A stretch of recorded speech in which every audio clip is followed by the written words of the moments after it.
Today I will show how to buy shares of TreeHouse Foods Inc. This U.S. packaged foods company trades on NASDAQ under the ticker THS. This walkthrough is educational, not financial advice. To trade, you need a brokerage account, and I will use eToro as an example to illustrate the steps. After signing up, you must verify your account with an ID and add funds to enable purchases.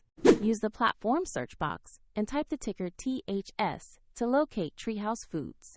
Select the listing that matches the company name and NASDAQ exchange. Open the stock page to review basic company information and the price chart. Confirm the company name and ticker to ensure you have the correct asset. Click Invest or Buy. Enter the amount you want to purchase, then review all order details before confirming.